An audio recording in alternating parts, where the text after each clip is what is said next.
Agneeswaran sir, எப்படி இருக்கிற சூழல்? 200+ அப்படின்னு சொன்னாங்க. 200ஐயும் தாண்டி வெல்லுவோம் என்று திமுக தலைவர் சொல்கிறார். திமுக கூட்டணி சேர்ந்திருக்கக்கூடிய பிரச்சாரகர்கள் சொல்கிறார்கள், மற்ற கூட்டணி கட்சி தலைவர்கள் சொல்கிறார்கள், திருமாவளவர்கள் சொல்கிறார், செல்வப்பிறந்தை அவர்கள் சொல்கிறார்கள். எப்படி இருக்கிறது களம்? அதிமுக பொதுச்செயலாளர் சொல்கிறார் நாங்கள் கண்டிப்பாக 200 தொகுதியில் வெல்வோம்னு சொல்கிறார். இல்லை, 2 பேரும் சொல்கிறத வச்சா தமிழ்நாட்டில் 400 சீட்டெல்லாம் இல்லை, 234 சீட்டு தான் இருக்குது.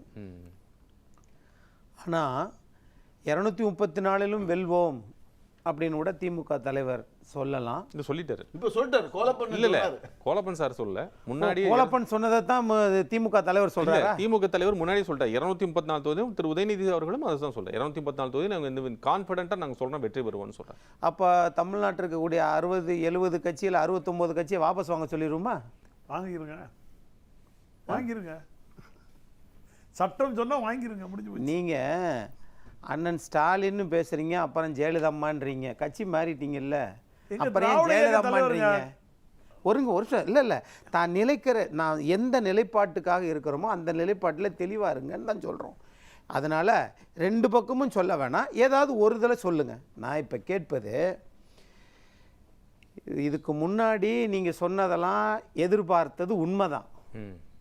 ஆனால் எப்போ தேமுதிகவுக்கு 10 சீட்டை கொடுத்து ஒரு ராஜ்யசபா சீட்டு கொடுத்தாங்களோ அப்பயே அந்த கூட்டணி கட்சிகளுக்குள்ள விசிகாவுக்கும் அது மாதிரி மார்க்சிஸ்ட் கம்யூனிஸ்ட்டு, இந்திய கம்யூனிஸ்ட்டுக்கு 2021 அவங்க என்ன சார் தப்பு பண்ணாங்க? 2021 மார்க்சிஸ்ட் கம்யூனிஸ்ட்டுக்கு 6 சீட்டு, இப்போ 5 ஆயிடுச்சு. இந்திய கம்யூனிஸ்ட்டுக்கு அமைதியா இருந்தா மதிமுக 4 தானே சார் இருக்கு. மதிமுக 4 தானே. அதோட மதிமுக சொல்லவே கம்யூனிஸ்ட் தான் சொல்ல. இல்ல, கம்யூனிஸ்டோட கம்மின்னு சொல்ல வரேன். மதிமுகவுக்கு இடதுசாரிகளை விட கம்மின்னு சொல்றேன். இன்னொரு சீட்டும் கம்மி. 4 கடந்த முறை 6, இந்த தடவை 4 கொடுத்துருக்காங்கன்னு சொல்ல வரேன். அப்ப சரின்னு சொல்ல வரீங்க? இல்ல, சரின்னு சொல்ல வரல, கம்மிங்க. நான் மதிமுக பத்தி பேசவே இல்லையே. இல்ல சார், அந்த லிஸ்ட்டுக்கு சொல்ல வரேன். நான் அதுக்குள்ள வரவே இல்லையே. சரி வாங்க, நீங்க. நான் குறைஞ்சதை தான் கேட்கிறேன். அதுவும் குறைஞ்சிருக்குன்னு தான் சொல்ல வந்தேன். எது குறைஞ்சிருக்கு? மதிமுகவுக்கும். மதிமுக என்ன குறைஞ்சிருக்கு? மதிமுகவுக்கு கடந்த முறை 6 சீட்டு கொடுத்தாங்க, இந்த தடவை 4 தான் கொடுத்துருக்காங்க அப்படின்னு சொல்ல வந்தேன். Right, okay. ஆனா இப்ப அந்த 4 கொடுத்துருக்காங்கல்ல, 4ல எத்தனை மதிமுக நிக்குது சொல்லுங்க? திமுக சின்னத்தில் 4 நிக்கிறாங்க. முடிஞ்சு போச்சு.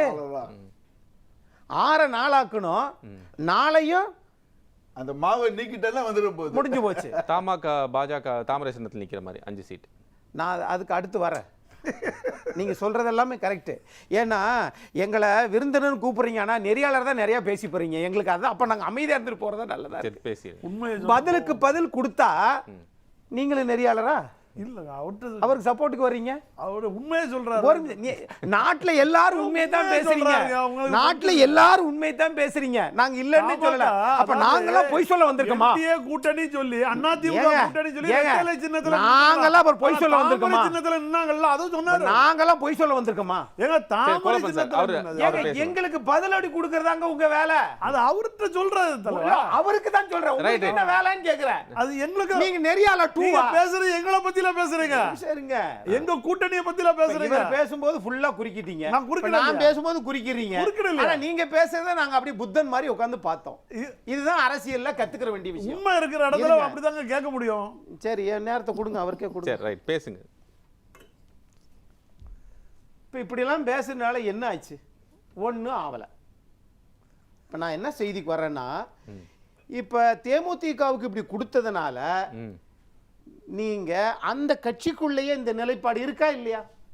தேமுதிகக்குள்ளேயா கூட்டணிக்குள்ளேயா? தேமுதிகவுக்கு கொடுத்ததுனால கூட்டணி கட்சிகளுக்குள்ளே ஏதாவது ஒரு கட்சிக்கு மட்டுமா? எல்லா கட்சிகளும். ஓகே. இப்ப ஏன் சிதம்பரம் நாடாளுமன்ற உறுப்பினராக இருக்கிறவர் திடீர்னு நான் காட்டுமன்னார் கோயிலில் நிக்கிறேன்னு சொன்னாரு. சரி, நிக்கிறது ஓகே, நீ எங்க வேணாலும் நிக்கலாம். நிக்கிறவங்க ஏன் அப்புறம் நான் யாருக்கும் பயப்பட மாட்டேன், என்ன யாரும் கட்டாயப்படுத்த முடியாது அப்படின்னு சொல்லிட்டு நான் காட்டுமன்னார் கோயிலில் நிக்கலங்கிறார். அப்ப எது உண்மை? யாரு கட்டாயப்படுத்தினது? 2. சரி, அந்த சீட்டை போய் நீங்க கொடுக்குறீங்க, ஐயா எல்இபி இளைய பெருமாள் அவங்களுடைய புதல்வருக்கு கொடுக்குறீங்க. அவர் ஏகப்பட்ட தலைவரை தமிழ்நாட்டில் மட்டுமில்லை இந்தியாவில் உருவாக்கி இருக்கிறாரு. பூட்டா சிங், கன்சிராம், அது மாதிரி நிர்மலா தேஷ்பாண்டே மத்திய பிரதேஷ், இந்த மாதிரி நிறைய பேர் உருவாக்கி விட்டுருக்கிறாரு. ஆனா அவருடைய புதல்வனுக்கு நீங்க ஒரு சீட்டு கொடுக்குறீங்கன்னா காங்கிரஸ்காரருக்கு கொடுக்குறேன்னு சொல்லியிருக்க வேண்டியதானே? அவரே சொல்றாரு நான் காங்கிரஸ்காரருங்கன்னு சொல்றாரு.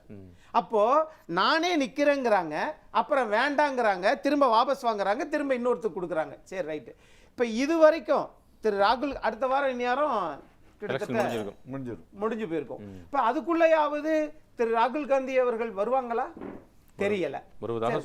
வருவதாக சொல்லுகிறார்கள். வந்தாலும் வரலாம், வராவிட்டாலும் கவலை இல்லை, அதை பத்தி ஒன்றும் பிரச்சனை இல்லை. ஆனாலும் நாங்கள் 234 வெற்றி பெறுவோம். எப்படிங்க அது நம்பிக்கை? அதே நம்பிக்கை உங்களுக்கு இருக்கிற நம்பிக்கை எதிர்க்கட்சிக்கு இருக்காதா? இருக்கும், நிச்சயமா இருக்கு. அதத்தான் இங்க அதனாலதான் இங்க 5 ஆண்டு காலம் செய்த சாதனைகளை சொல்லி கேட்காம நீங்க இந்த மாதிரி இல்லைங்க. அதெல்லாம் எந்த பிரச்சனையும் இல்லைங்க. தமிழ்நாட்டில் எந்த பிரச்சனையும் இல்லை. 1 பைசா கடன் இல்லை. உலக வங்கியில் கடனே இல்லை. 78,000 கோடி நம்ம வரி கட்டுறோம்.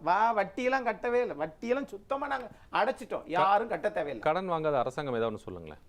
கடன் வாங்காத அரசாங்கம் ஏதாவது ஒன்று இருக்குன்னு சொல்லுங்களேன். கடன் வாங்காத அரசாங்கமா இருந்தா நீங்க சொல்லுங்களேன். இல்லை, நீங்க தானே சொன்னீங்க. இப்போ அதனால நான் கேட்குறேன். நீங்க தானே சொன்னீங்க சார், கடன் வாங்காம யாருமே இல்லை அப்படின்னு சொல்றீங்களே. கடன் வாங்கியிருக்காங்க, கடன் எல்லாம் இல்லை அப்படின்னீங்களே, வட்டி கட்டாம இருக்குன்னீங்களே. கடன் வாங்காத அரசு ஏதாவது ஒன்று இருந்தா சொல்லுங்க. கடன் வாங்காத அரசா? கடன் வாங்காத அரசு அப்படின்னா 1952 இருந்து 2021 வரைக்கும் எத்தனை முதலமைச்சர் இருந்தாங்க சொல்லுங்க. சொல்லுங்க சார். விஷயத்துக்கு வாங்க. இதாங்க விஷயம். அவர்கள் வாங்காத கடன் இப்ப வாங்கி இருக்கிறதா சொல்றீங்க? இல்ல. 62, 72, 82, 92, 2002, 2012, 2022. அப்ப ஏறத்தாழ 69 வருஷமா இருந்த வாங்கிய கடனை இவங்க 5 வருஷத்துல வாங்கியிருக்கிறாங்க. இப்ப தெரியுதா? நீங்க செல்போனை திறந்தாலே திமுக விளம்பரம் தான். எங்கிருந்து வருகிறது அதெல்லாம்? இதுதான். அப்போ வரியையும் உயர்த்திக்கிறீங்க. நலத்திட்டங்களுக்கு செலவு பண்ணாதான் அவங்க சொல்றாங்க. எந்த நலத்திட்டம்? அவர்கள் சொல்லக்கூடிய நலத்திட்டங்கள். அதான் சார், எது நலத்திட்டம் சார்? ஏதாவது நலத்திட்டம் சொல்லுங்க. இந்த மகளிருக்கான உதவித்தொகை, அதே போல படிக்கக்கூடிய பெண்கள் குழந்தைகளுக்கு ஒன்னா போவோம். நம்ம அவசரமே பட வேணாம். மகளிருக்கானது, மகளிருக்கு நீங்க இலவச பேருந்து எவ்வளவு, எத்தனை லட்சம் ரூபாய் செலவழிச்சிருக்கீங்க சொல்லுங்க. கூட்டி கழிச்சு கேட்டால் கணக்கு இல்லை. ஆனால் இதே இது நட்டத்தில் இயங்குகிறது. 46,000 கோடி அரசு போக்குவரத்து பேருந்து நட்டத்தில் இயங்குகிறதுன்னு சொல்லி நிதியமைச்சர் அறிக்கை தாக்கல் சொன்னார்ல சட்டமன்றத்தில். அப்ப நட்டத்தில் இயங்குகிறது, ஆனாலும் நாங்கள் கொடுக்கிறோம். இதற்காகத்தான் வாங்குகிறோம்னா அப்போ ஒரு வருஷத்துக்கு 5 வருஷத்துக்கு 5,65,000 கோடினா அப்போ ஒரு வருஷத்துக்கு 1,10,000 கோடி கடன் வாங்கியிருக்கிறாங்க. பிறகு எதுக்கு சாமி எங்க மேல வரியை உயர்த்துறீங்க? முதல்வர் என்ன சொல்றாருன்னா, துணை முதலமைச்சரோ முதல்வரோ கனிமொழி அம்மையாரோ அவங்க என்ன சொல்றாங்கன்னா, சாதாரணமாக ஒரு குடும்பத்தை நடத்த முடியாதவர்கள் இந்த இலவச பயணத்தின் மூலமாக 800 ரூபாய் 800 ரூபாய் சேமிக்கிறாங்க. அது அவர்களுக்கு ஒரு பேருதவியாக இருக்கிறதுன்னு சொல்றாங்களே. அதே சாதாரண குடும்பம் டாஸ்மாக்ல போய் எவ்வளவு இதாகுது. ஒரு கூலி தொழிலாளியா இருக்கக்கூடியவங்க டாஸ்மாகுக்கு போயிட்டு அந்த ரூபாய் வாங்கக்கூடிய அந்த தினக்கூலியை அதுல கொண்டு போய் சேர்க்கிறாங்க. நீங்களே நாஞ்சல் கொலைப்பட மாட்டீங்களா? அவருக்கான பதில். அவர் அமைதியா இப்பதான் அமைதி பண்றாரு. நீ அடுத்து என் கேள்வியில் நீங்க நுழையிறீங்க, அடுத்து அவர் பேசும்போது நுழைங்க. நான் சொல்றேன் சார், நான் 800 ரூபாய் லாபம்ன்றீங்கல்ல, மாதம் மின்சார கணக்கீடு எடுத்தால் 6,000 லாபம் வரும்னு சொன்னீங்கல்ல. ஆமா. அது ஏன் செய்யல? தேர்தல் அறிவிப்பு போகுது. அது ஏன் செய்யல? இங்க என்னன்னா கூட்டி கழிச்சு 2 விஷயம் தான். பாஜக இங்க வரப்போகுது, சரியா? அது மாதிரி சிறுபான்மை வாக்குகள் எங்களை காப்பாற்றுகிறது, ரைட்டா? அதை சொல்லியே இவர்கள் இதுவரைக்கும் 2019, 2024 2 நாடாளுமன்ற தேர்தல், 2021 ஒரு சட்டமன்ற தேர்தல் பண்ணாங்க. ஆனால் 2021 26 வரைக்கும் இந்த 5 ஆண்டு காலத்தில் திமுகவின் சாதனை அப்படின்னு சொல்லுவதற்கு இந்த மகளிர் பேருந்தை தவிர நீங்கள் என்ன திட்டத்தை சொல்கிறீங்க? வரிசையை லிஸ்ட் அவுட் பண்ணாரு சார். காலை உணவு திட்டம், காலை குழந்தைகளுக்கான காலை உணவு திட்டம், அதே போல் நான் முதல்வன் திட்டம், படிக்கும் பெண் குழந்தைகளுக்கு மகளிர் இந்த திட்டம், அவருக்கு படிக்கக்கூடிய குழந்தைகளுக்கு நம்மை காக்கும் 48, தாயுமானவர் திட்டம், இது போல பல்வேறு திட்டங்களை பட்டியலிடுறாங்களே. எல்லா திட்டமும் இருக்குல்ல. வன்னியர்களுக்கு 10.5% கொடுத்த எடப்பாடி பழனிசாமி அவர்கள் நீங்கள் 15% கொடுப்பேன்னு சொன்னீங்கல்ல, என்னாச்சு? 7.5% நடைமுறைப்படுத்தினார்ல. ஆனால் நாங்கள் அதை நீட்டு விலக்கு ரத்து செய்வோம்னு சொன்னீங்களே, என்னாச்சு?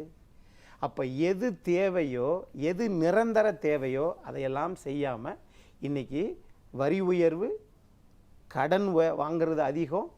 ஆனால் அதை வைத்து கொண்டு ஊரக உள்ளாட்சி தேர்தல் 5 வருஷத்துக்கு மேலே 6 வருஷம் நடத்திட்டு இருக்கிறாங்க. ஏன் நடத்தலை? நீங்கள் தான் எல்லாம் நலத்திட்டங்கள் செய்கிறீங்களே, ஏன் நடத்தலை? இதுதான் நலத்திட்டங்கள் செய்யாததுக்கும் ஊராட்சி தேர்தல் நடத்தாததற்கும் இணைப்பு இருக்கா? அதனால இதில் ஏதாவது நடக்காமல் இருக்கு அப்படிங்கிறதுக்கு வாய்ப்பு இருக்குன்னு நினைக்கிறீங்களா? இல்லை, ஒரு தடவை ஓட்டு போட்டால் 5 வருஷத்துக்கு தானே. ஆமாம், 6 வருஷம்ன்றது என்ன அர்த்தம் அதுக்கு? நீங்கள் நான் நலத்திட்டங்கள் செஞ்சிருந்தா தேர்தலை நடத்திருக்கலாமேன்னு தான் கேட்குறோம். ஓகே, உங்களுடைய கான்ஃபிடன்ஸ் வந்து நடந்திருக்கும் அப்படின்னு கேட்குங்க சார். உள்ளாட்சி தேர்தலே நடத்தாமலே ஒரு 4 வருஷம் ஓட்டலையா சார்? கேளுங்க, உள்ளாட்சி தேர்தலே நடத்தாமலே ஒரு 4 வருஷம் ஓடிச்சல. அந்த உள்ளாட்சி தேர்தல் நடத்தாமல் இருந்ததுக்கு யார் சார் காரணம்? நீதிமன்றத்தில் வழக்கு தொடுத்தது யாரு?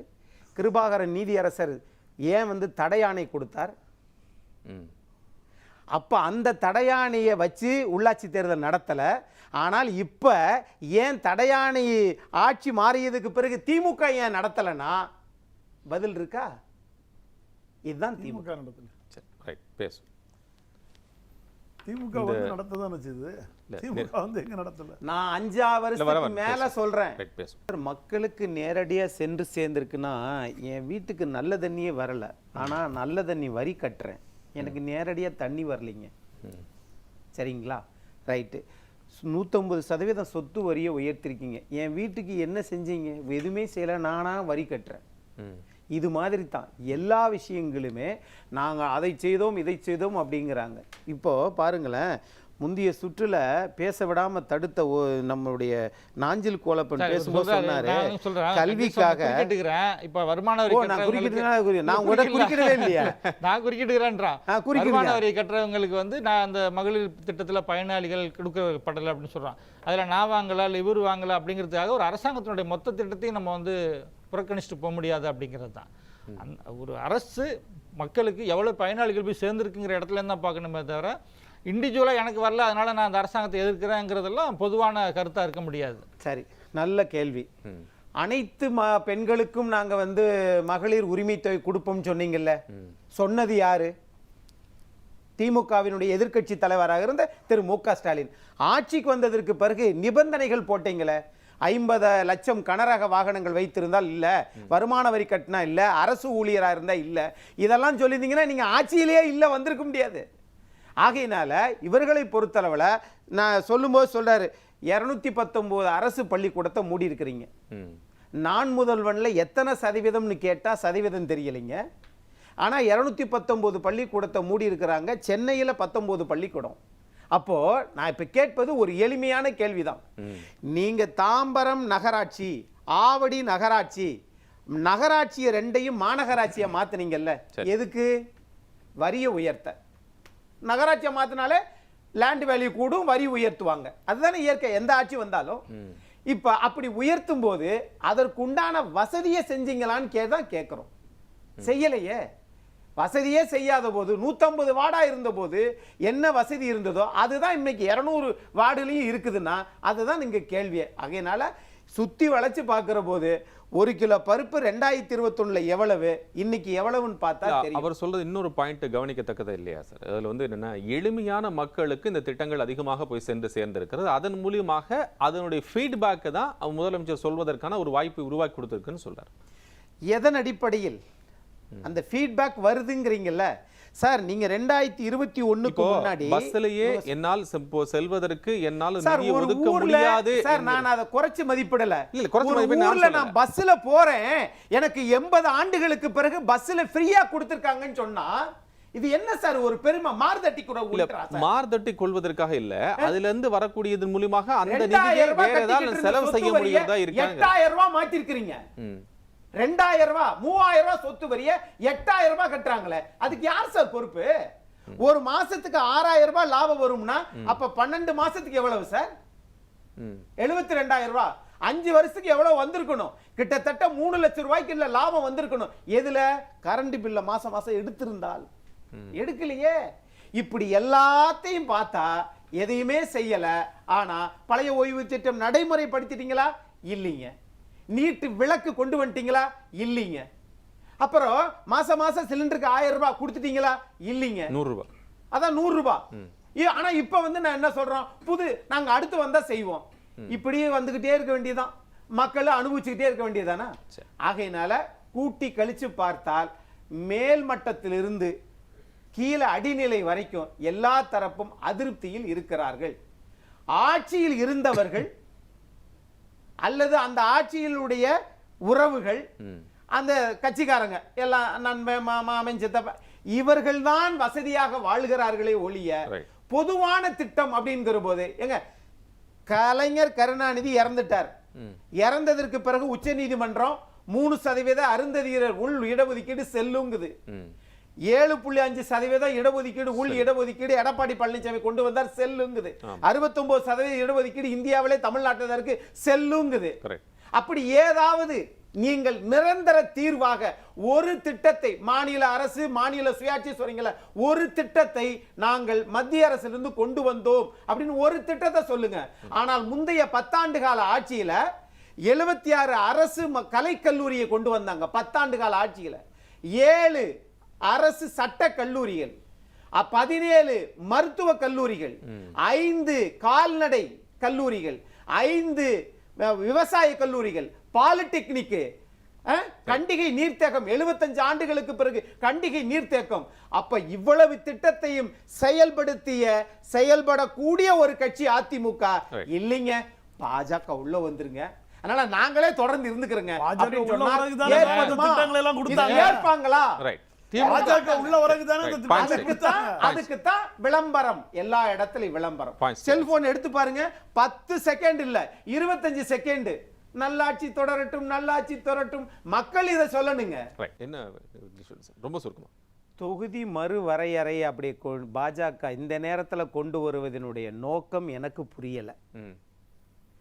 2, ஏற்கனவே இந்தியாவில் பல மாநில முதலமைச்சர்களை கூப்பிட்டு அவங்ககிட்ட கருத்து கேட்டு தமிழ்நாட்டில் அனைத்து கட்சி கூட்டத்தை கூட்டி ஒரு முடிவு எடுத்து அதை இந்திய நாட்டினுடைய பிரதமர்கிட்ட போய் கொடுத்திருக்கிறாங்கல்ல.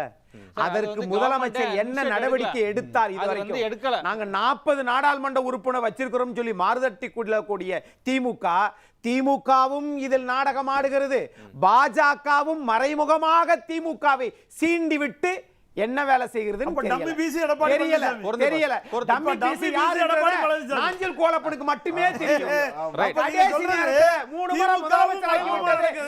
முறை முதலமைச்சர் ஆகிவிட்ட கட்சி அது.